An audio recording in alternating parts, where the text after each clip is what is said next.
Sarah Martinez stared at the acceptance letter in her trembling hands, reading the words over and over until they blurred through her tears. Full scholarship to Stanford University. 4 years of tuition, room and board completely covered. It was everything she had dreamed of since she was 12 years old, working late into the night at the kitchen table while her younger sister Emma slept peacefully in the bedroom they shared. The small apartment in East Oakland had been their home for as long as Sarah could remember. Their mother, Linda, worked double shifts at the local diner, coming home exhausted with grease-stained uniforms and aching feet. Their father had left when Emma was barely 2 years old, leaving behind only empty beer bottles and unpaid bills. Sarah had stepped into the role of protector and caretaker without question, helping Emma with homework, making dinner when their mother worked late, and reading bedtime stories when nightmares kept the little girl awake. Now, at 18, Sarah faced an impossible choice. Stanford was 300 miles away. Emma was only 14, still in middle school, still needing guidance and support that their mother, despite her best efforts, couldn't always provide. Linda worked so many hours just to keep food on the table and pay rent that she barely had energy left for anything else. Sarah knew that leaving would mean abandoning Emma during some of the most crucial years of her life. The guidance counselor at school, Mrs. Rodriguez, had been pushing Sarah to accept the scholarship for weeks. She understood Sarah's dilemma, but kept emphasizing the rarity of such an opportunity. Only 12 students nationwide had received full scholarships that year. Sarah's grades were perfect, her volunteer work extensive, and her essay about growing up in a single-parent household had moved the admissions committee to tears.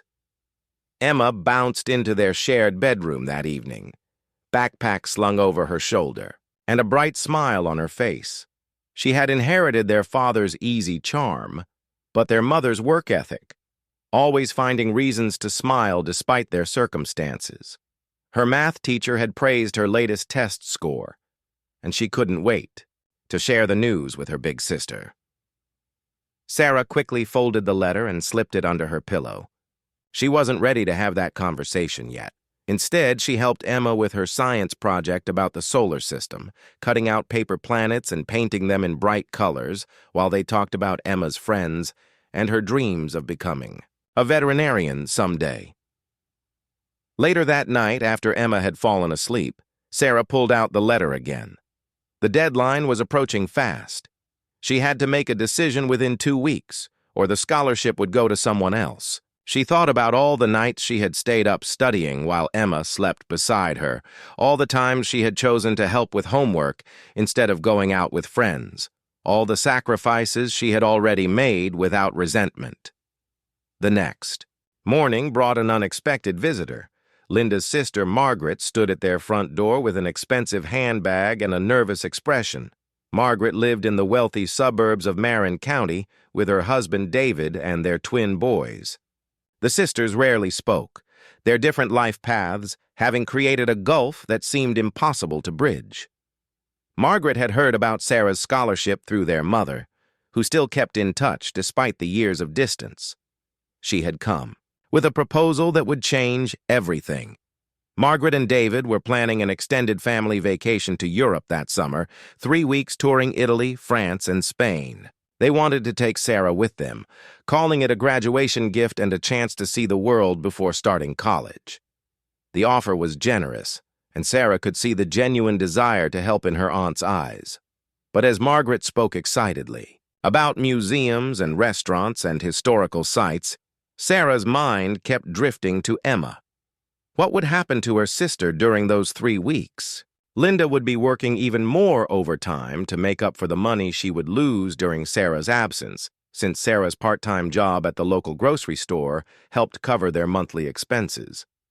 Margaret seemed to sense Sarah's hesitation. She explained that the trip would be educational, a perfect way to prepare for the college experience ahead. She mentioned the connections her husband had in academia, the opportunities that might arise from traveling with a well-connected family. The unspoken message was clear. This was about more than just a vacation. It was about opening doors to a different kind of life. Emma walked into the living room during the conversation, curious about their visitor. Margaret's face lit up as she greeted her younger niece, commenting on how much she had grown since their last meeting years ago. But as the conversation continued, it became obvious that Emma wasn't included in the vacation plans. Margaret's own boys were the same age as Emma, but they had different interests, different backgrounds.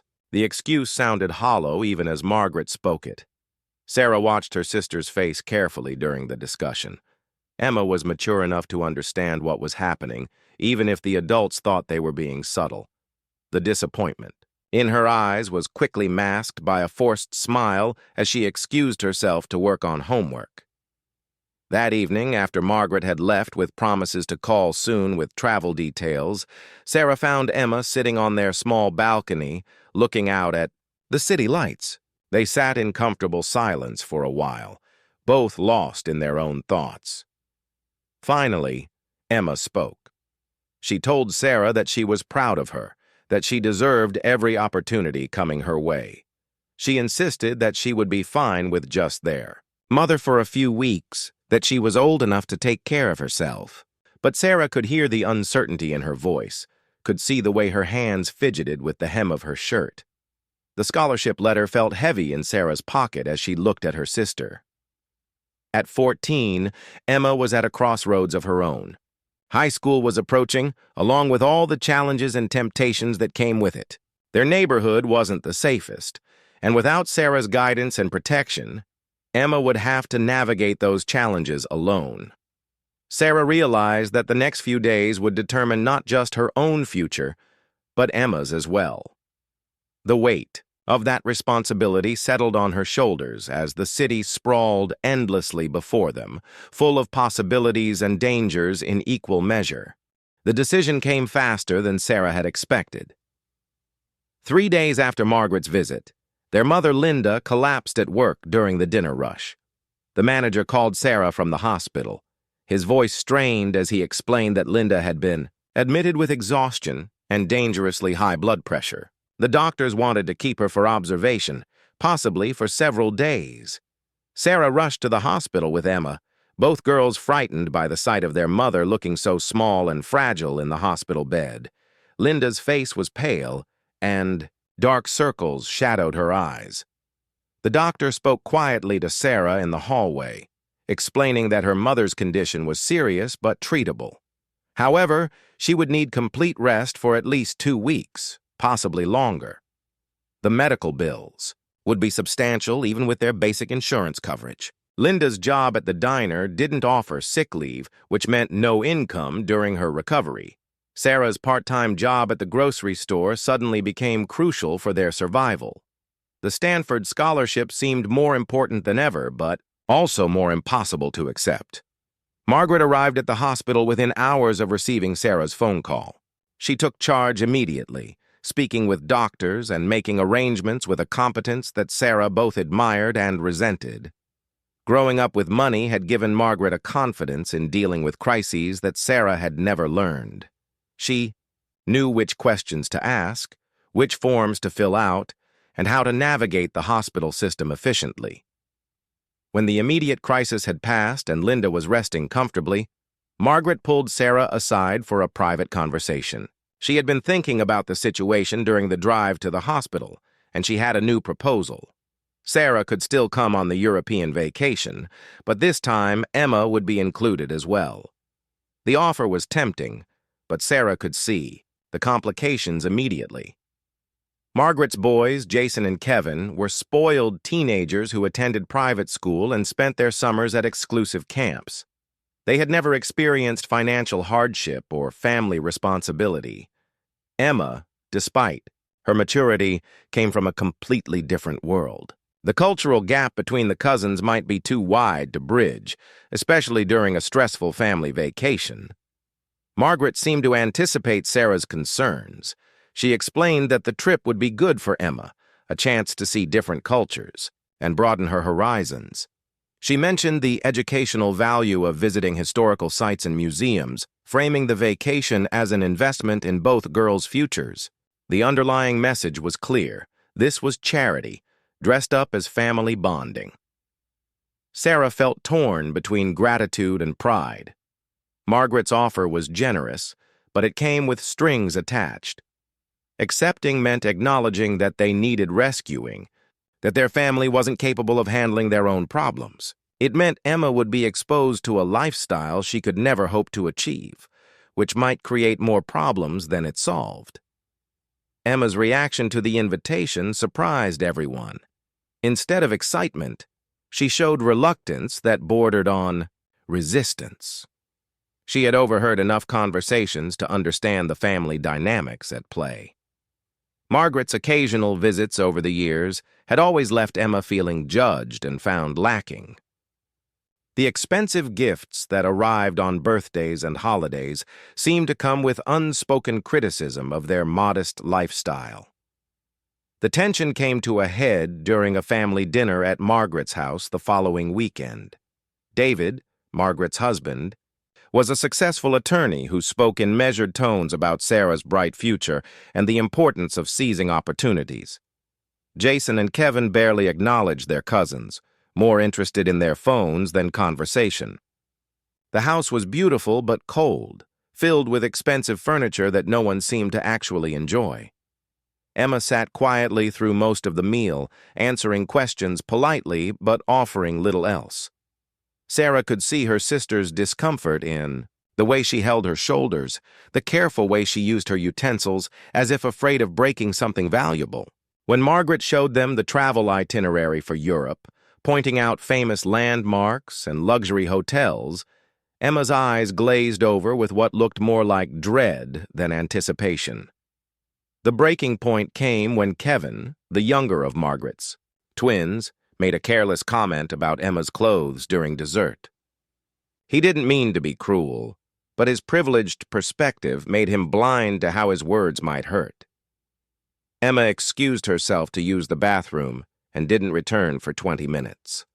Sarah found her sister sitting in Margaret's garden, staring at the perfectly manicured roses.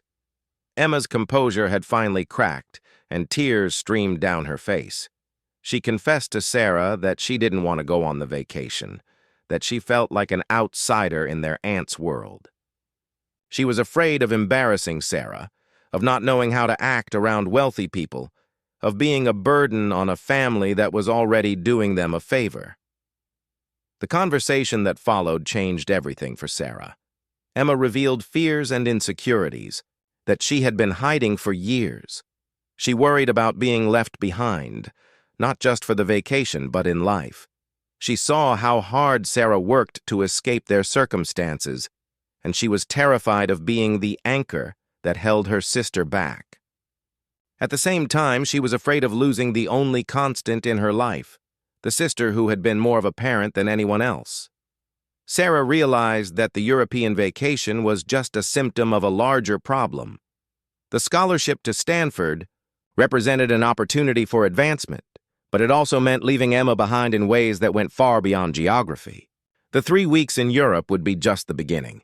4 years of college would create an even wider gap between the sisters, potentially changing Sarah in ways that might make it impossible to bridge their different experiences. That night, Sarah made a decision that surprised everyone, including herself.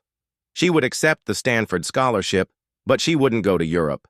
Instead, she would spend the summer working extra hours to help with their mother's medical bills and to save money for college expenses not covered by the scholarship. She would use those 3 weeks to prepare Emma for the upcoming changes, to strengthen their relationship before distance tested it. Margaret was disappointed and slightly offended by Sarah's refusal. She couldn't understand why anyone would choose to stay in Oakland when Paris was an option.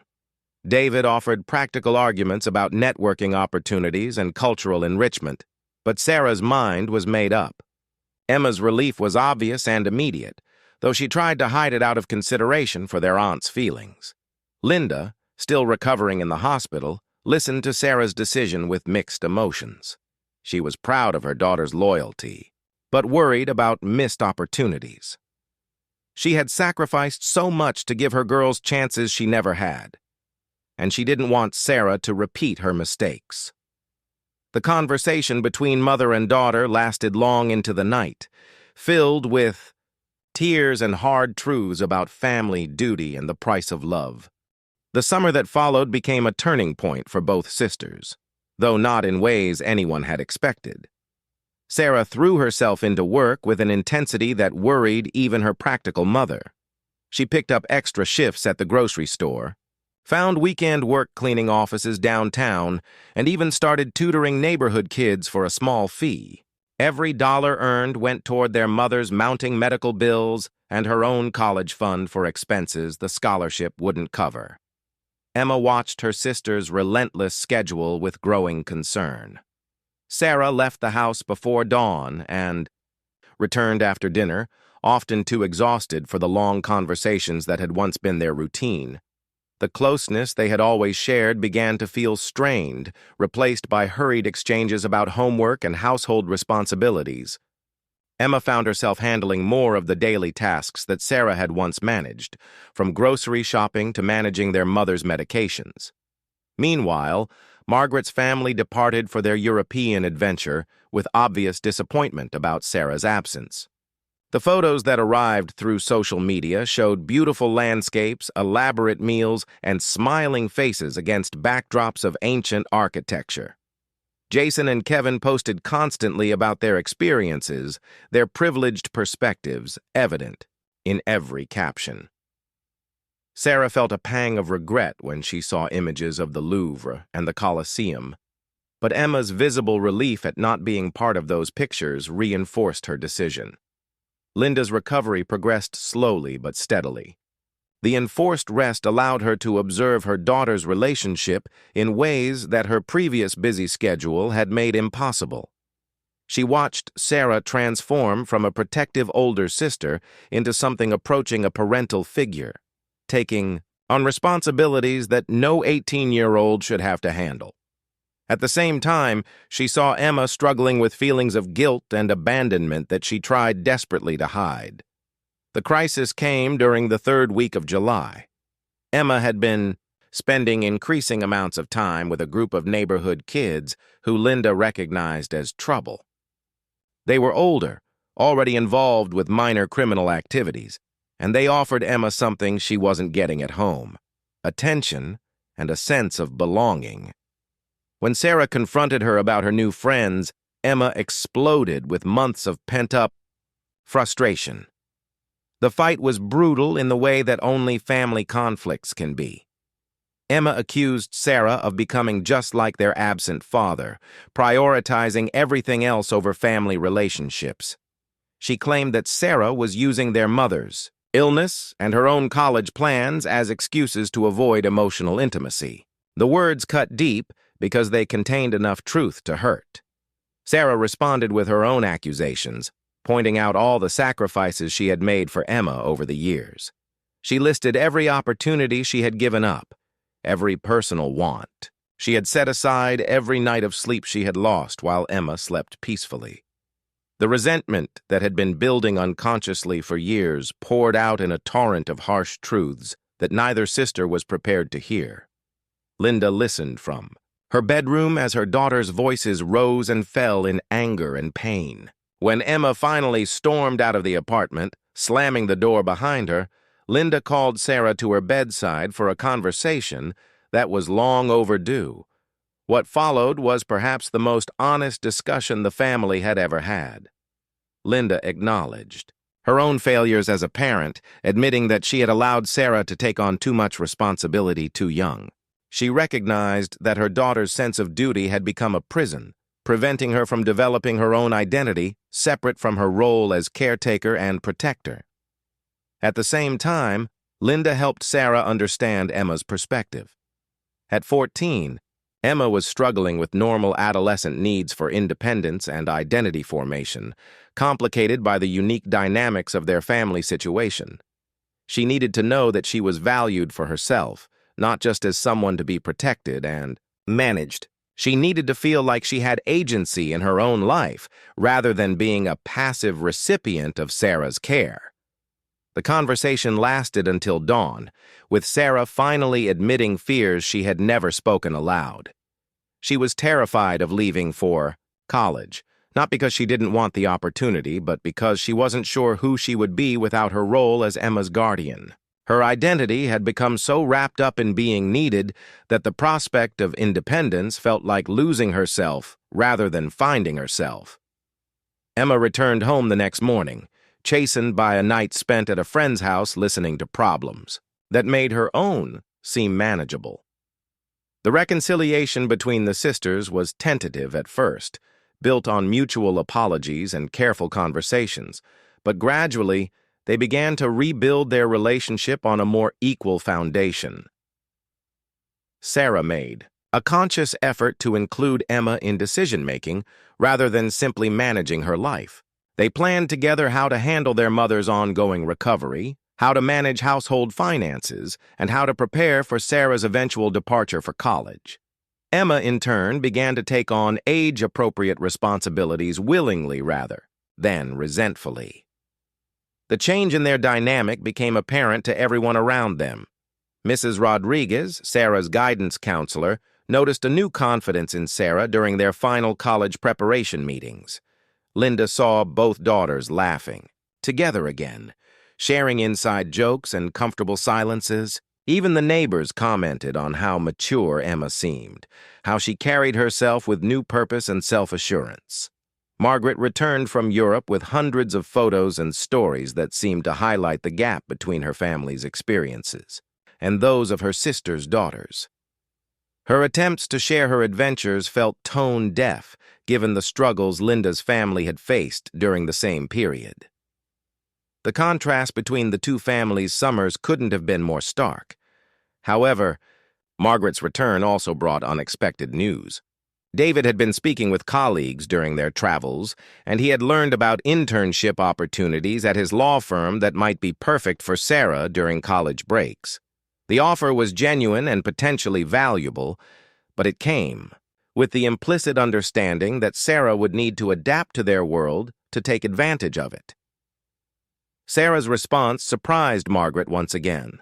She thanked her aunt for the opportunity, but explained that she had already committed to spending college breaks, working locally, and maintaining her connection with Emma and their mother. She had learned that her family relationships weren't obstacles to overcome, but foundations to build upon. The conversation that followed revealed how differently the two sides of the family viewed success and responsibility. Margaret saw Sarah's choices as limiting, a waste of potential that would keep her trapped in circumstances she could escape.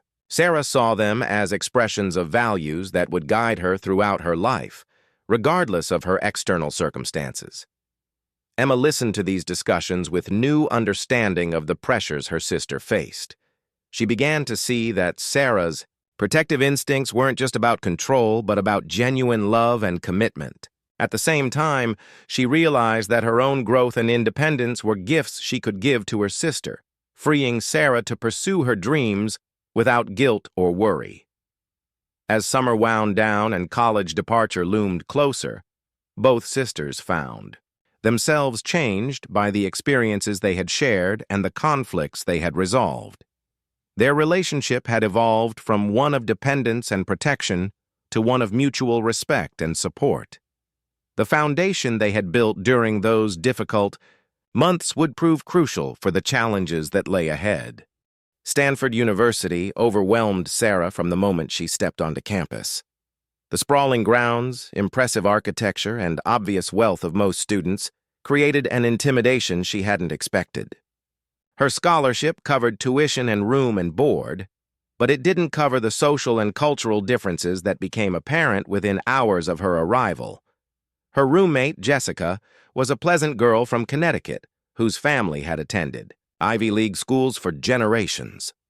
Jessica's side of their dorm room filled quickly with expensive electronics, designer clothes, and casual luxuries that represented more money than Sarah's family saw in months. The differences were never mentioned directly, but they colored every interaction with subtle reminders of Sarah's outsider status.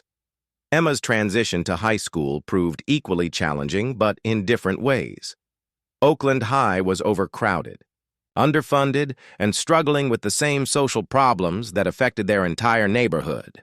Without Sarah's daily guidance and protection, Emma had to navigate teenage politics, academic pressures, and social temptations largely on her own. The sisters maintained contact through daily phone calls and video chats, but the conversations gradually became strained by their vastly different experiences. Sarah found herself editing her stories about campus life, downplaying both the luxuries she encountered and the social isolation she felt. Emma, meanwhile, minimized her own struggles with difficult teachers, peer pressure, and the lingering effects of their family's financial stress. Linda, now recovered from her health scare but still working demanding hours, watched Emma's adjustment with concern. She recognized signs of depression in her younger daughter, declining grades, withdrawal from family activities, and a return to the problematic friend group that had caused trouble during the summer. Without Sarah's stabilizing influence, Emma seemed to be drifting toward decisions that could derail her future.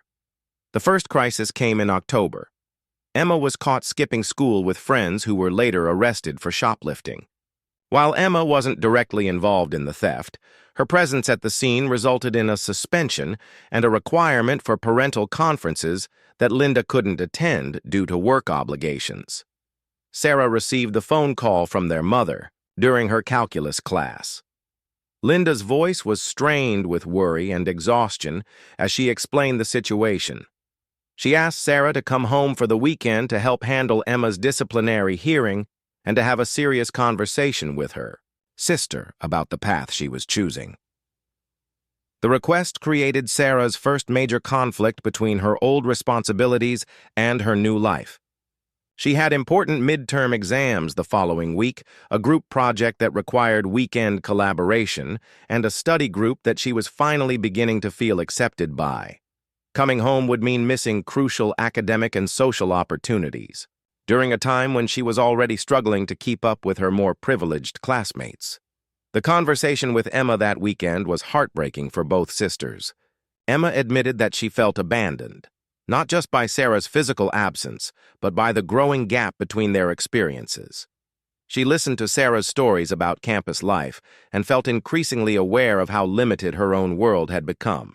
The friends she was spending time with offered escape from those feelings, even though she knew their activities were risky. Sarah realized that her attempts to protect Emma from feeling left behind had actually made the problem worse. By censoring her college experiences, she had created distance and mystery where there should have been connection and honesty. Emma needed to feel included in Sarah's new world, not shielded from it. The solution they developed together was both simple and revolutionary for their relationship. Sarah would share everything about college life, both positive and negative, giving Emma a realistic picture of what higher education could offer. In return, Emma would be completely honest about her struggles at home, allowing Sarah to provide meaningful support even from a distance. The change in their communication pattern had immediate effects. Emma began to see college not as a fantasy world that she could never access, but as a challenging but achievable goal that required specific preparation and dedication. Sarah's stories about academic struggles, social awkwardness, and financial stress made the college experience seem more human and attainable. Emma also learned about the support systems available to students from backgrounds like theirs.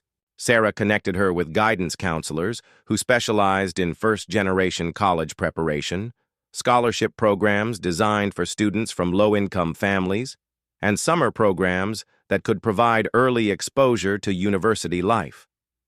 Meanwhile, Sarah found that being honest about her background, rather than trying to hide it, actually improved her relationships with classmates. She discovered other students who came from working-class families, who understood the pressure of being the first in their family to attend college, and who shared similar values about education and opportunity.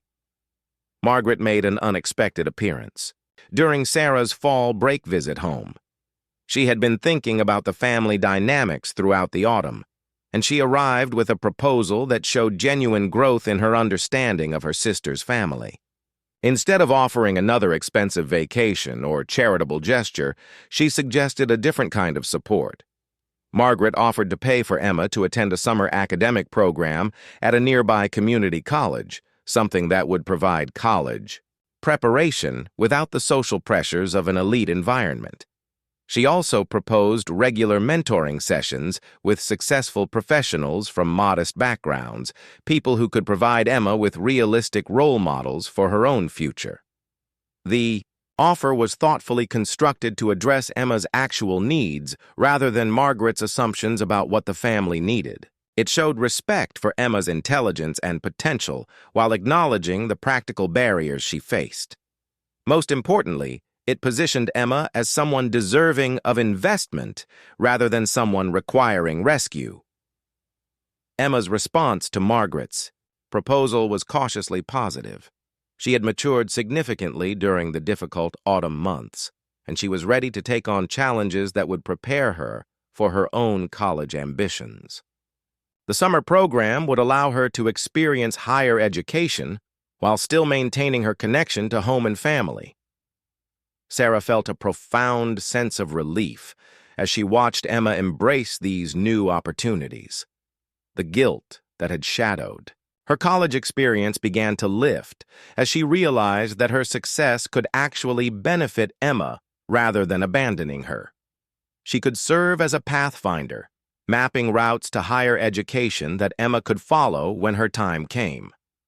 The transformation in both sisters became apparent to everyone around them during Sarah's Thanksgiving break. Emma spoke confidently about her academic goals and her plans for college preparation. She had ended the harmful friendships that had caused problems earlier and had connected with classmates who shared her educational ambitions. Sarah returned to campus after the holiday break with renewed energy and purpose. She had found her place in the academic community while maintaining her family connections. The balance wasn't always easy, but it was sustainable in ways that complete separation never could have been. Linda watched her daughter's growth with pride and amazement. The crisis that had seemed so threatening in the summer had ultimately strengthened the family bonds rather than breaking them. Both girls were pursuing their dreams while maintaining their commitment to each other and to the values that had sustained them through difficult times. The foundation was now in place for both sisters to succeed, each in her own time and in her own way, but with the security of knowing they would never face their challenges alone. Spring semester brought new challenges that tested everything the sisters had learned about balancing independence with family loyalty. Sarah received an offer for a prestigious summer internship at a technology company in Silicon Valley, an opportunity that could open doors to career paths she had never imagined possible. The internship was unpaid, but it came with housing and the kind of professional networking that could transform her future prospects. The offer arrived the same week that Emma was accepted into Margaret's summer academic program. For the first time since Sarah had left for college, both sisters would be pursuing their own goals simultaneously, without either one sacrificing for the other. The parallel opportunities seemed like perfect validation of their new approach to family relationships. However, Linda's response to both announcements was complicated by emotions she hadn't anticipated. Pride in her daughter's achievements was mixed with a deep loneliness at the prospect of spending the summer alone for the first time in nearly 2 decades. Her life had been so focused on her daughter's needs that she had little sense of her own identity separate from her role as their mother. The realization created a family crisis that none of them had seen coming.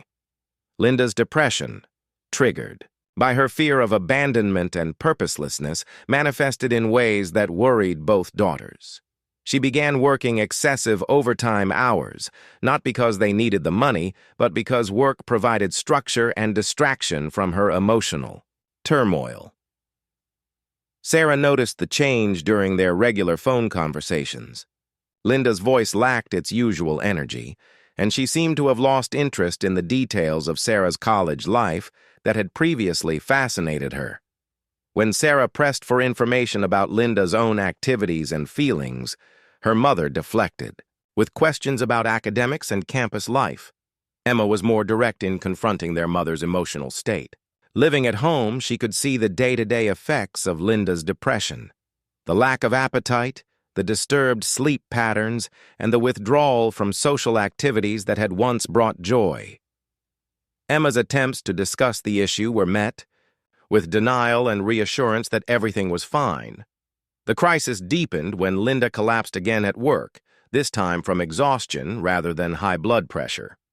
The incident was less medically serious than her previous hospitalization, but it served as a wake-up call for all three family members about the hidden costs of their recent changes. Sarah made the difficult decision to come home for a long weekend, missing important internship preparation activities at school. The conversation that followed forced the family to confront truths they had all been avoiding. Linda admitted that she felt lost without her central role in her daughters' lives, uncertain of her own worth and purpose as they became increasingly independent. Emma revealed that she had been struggling with similar feelings, worried that her own success would further isolate their mother. She had been considering declining the summer program, not because she didn't want the opportunity, but because she felt guilty about leaving Linda alone with her depression. Sarah recognized the familiar pattern of family members sacrificing their own growth to protect each other's feelings. She realized that their recent progress in building healthier relationships would be meaningless if they returned to the same cycles of guilt and self-sacrifice that had trapped them before. The solution required all three family members to take risks they had never attempted before. Linda agreed to seek counseling to address her depression and to explore her own interests and goals separate from her role as a mother. Emma committed to the summer program while also arranging regular check-ins and visits home. Sarah accepted the internship with the understanding that family emergencies would take precedence over professional opportunities if necessary. Most importantly, they established new patterns of communication that allowed for honest discussion of difficult emotions without anyone feeling obligated to fix everyone else's problems. Linda's depression became a family concern that everyone could acknowledge and support without any individual taking complete responsibility for solving it. Margaret's role in the family dynamic shifted as well during this period. Her initial attempts to help had been well-intentioned but patronizing, based on assumptions about what the family needed rather than what they actually wanted. Now she began to listen more and impose less, offering specific forms of support that addressed real needs. When Linda expressed interest in returning to school herself, possibly to become a licensed practical nurse, Margaret offered to help with research and applications rather than trying to manage the entire process. When Emma needed transportation to her summer program, Margaret provided it without commentary about the family's lack of reliable transportation.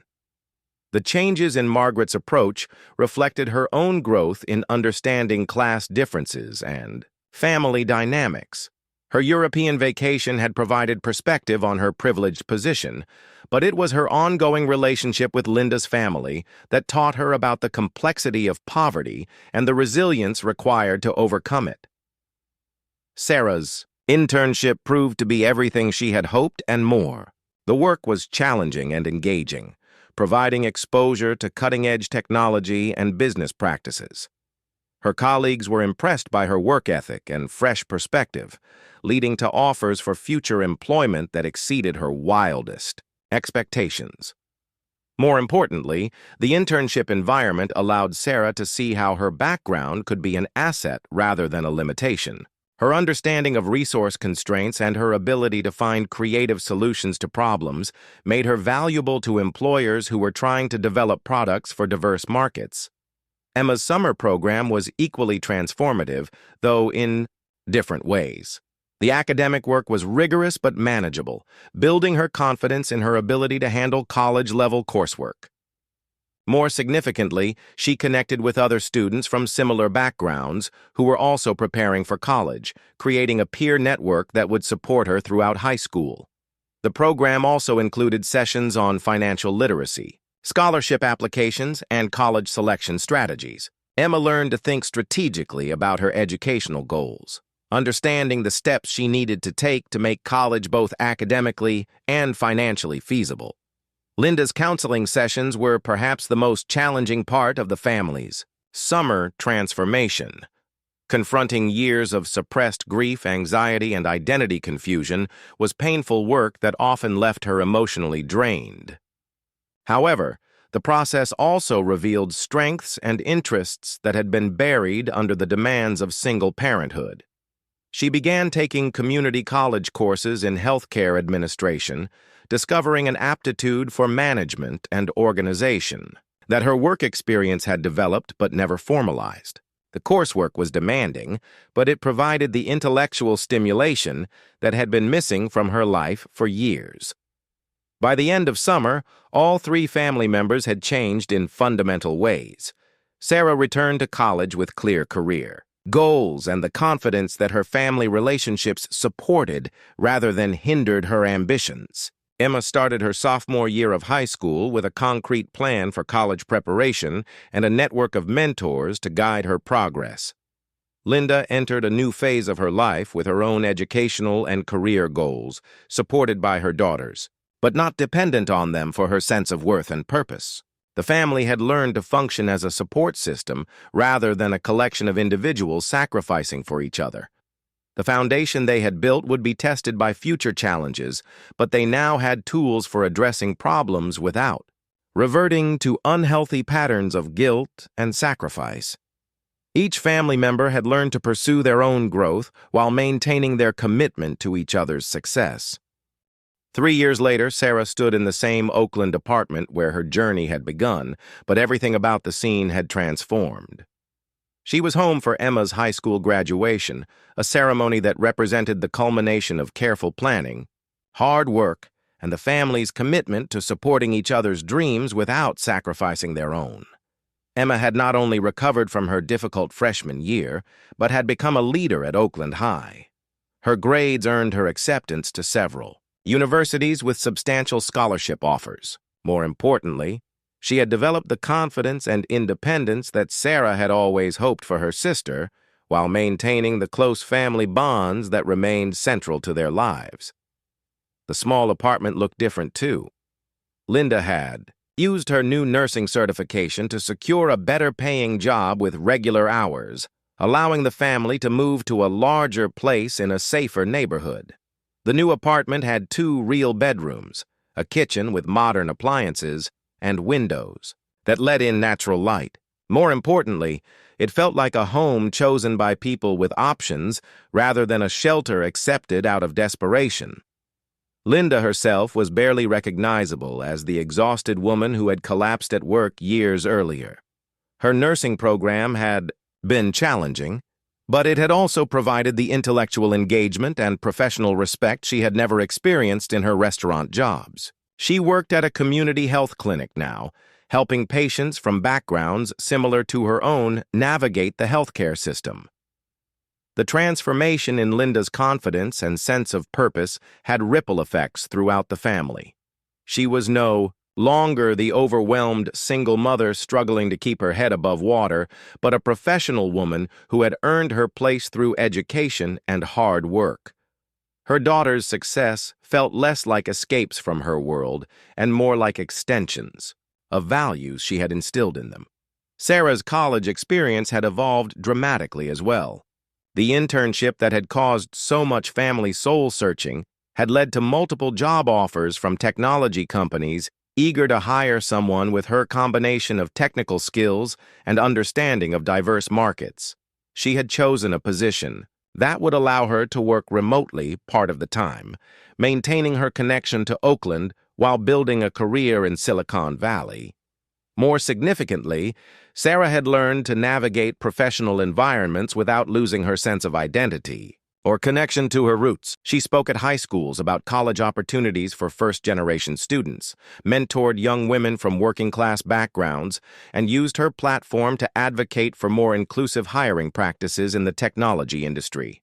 Emma's path to this graduation ceremony had included its own challenges and triumphs.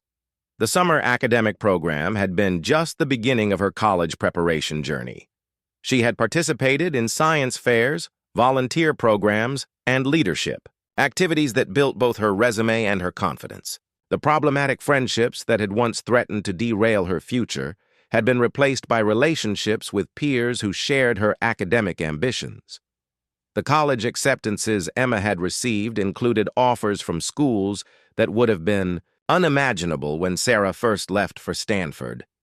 Emma had been accepted to UC Berkeley with a full scholarship, following in her sister's footsteps while carving out her own path. She planned to study environmental science, combining her love of nature with her desire to address the climate challenges that would define her generation. Margaret's presence at the graduation ceremony represented how much the extended family relationships had evolved. She and David had become genuine sources of support rather than well-meaning but condescending relatives offering charity. Margaret had connected Emma with internship opportunities at environmental organizations, introductions that led to meaningful work experience rather than empty networking gestures. The relationship between Margaret and Linda had also matured into something approaching true friendship. Linda's success in nursing school had earned Margaret's respect in ways that years of struggle and sacrifice never had. Margaret had learned to see strength where she had previously seen only need, and Linda had learned to accept help without feeling diminished by it. The graduation ceremony itself was held in the same auditorium where Sarah had received her diploma years earlier. But Emma's experience was completely different from her sister's. Where Sarah had been motivated primarily by escape from difficult circumstances, Emma was driven by excitement about possibilities and opportunities. She had support systems in place, clear goals for her future, and the confidence that comes from knowing she had earned her success. Sarah watched her sister cross the stage to receive her diploma and felt a complex mixture of emotions. Pride was dominant, but it was accompanied by a profound sense of completion. The little girl she had spent years protecting and nurturing had grown into a young woman capable of protecting and nurturing herself. The sacrifice that had once seemed so overwhelming had proven to be an investment that paid dividends beyond anything Sarah had imagined. Emma's valedictorian speech surprised everyone with its maturity and insight. She spoke about the importance of family support in achieving individual success, but she also emphasized the responsibility that comes with educational opportunities. She challenged her classmates to remember their communities as they pursued their dreams, to use their education to create opportunities for others rather than simply escaping their circumstances. The speech reflected lessons Emma had learned, not just from her own experiences, but from watching her sister and mother navigate their own transformations. She had seen that success without connection leads to isolation, while connection without growth leads to stagnation. The balance between individual achievement and family loyalty had become central to her understanding of what it meant to live a meaningful life. After the ceremony, the family gathered for a celebration dinner at a restaurant that would have been far beyond their budget just a few years earlier. The conversation flowed easily among three women who had learned to appreciate each other as individuals rather than just as family members filling predetermined roles. Linda talked about her plans to pursue a bachelor's degree in healthcare administration, possibly even a master's degree eventually. Her goals were ambitious but realistic, built on a foundation of proven success rather than wishful thinking. She had learned that education was not just for young people and that it was never too late to discover new talents and interests. Emma discussed her college plans with excitement, tempered by realistic understanding of the challenges ahead. She had learned from Sarah's experiences about the social and cultural adjustments required for first-generation college students, but she also knew that her path would be different from her sister's. She had advantages that Sarah had never enjoyed: family members who understood higher education, a support network of mentors and peers, and the financial stability that came from Linda's improved circumstances. Sarah reflected on how different this celebration was from her own graduation dinner years earlier. Then the mood had been bittersweet, overshadowed by uncertainty about the future and anxiety about leaving family behind. Now, Emma's graduation felt like the beginning of an adventure rather than the end of an era. The evening concluded with the sisters taking a walk through their old neighborhood, revisiting places that held memories from their childhood. The apartment building where they had lived during Sarah's senior year of high school looked smaller and shabbier than either of them remembered, but it no longer seemed like a place of limitation and despair. Instead, it represented the starting point of a journey that had taken them far beyond what anyone had thought possible.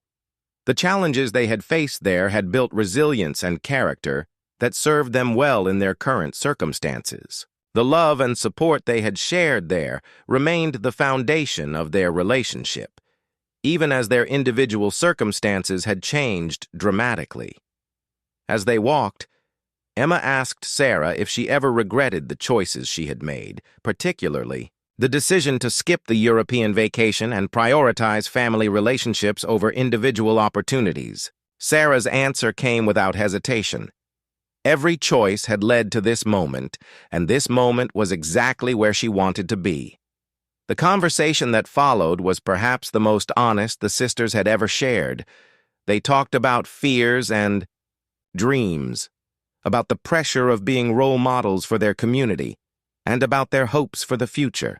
They discussed the responsibility they felt to use their education and opportunities to help others facing similar challenges. Most importantly, they talked about how their relationship had evolved from one of dependence and protection to one of mutual respect and support. Emma no longer needed Sarah to shield her from the world's difficulties, and Sarah no longer needed to sacrifice her own dreams to ensure Emma's success. They had learned to be sources of strength for each other without being burdens or limitations. The stars were visible in the clear night sky as they made their way back to Linda's apartment, something that would have been impossible in their old neighborhood due to light pollution and smog. The metaphor was not lost on either sister. With clearer vision and better circumstances, possibilities that had once been invisible were now clearly within reach.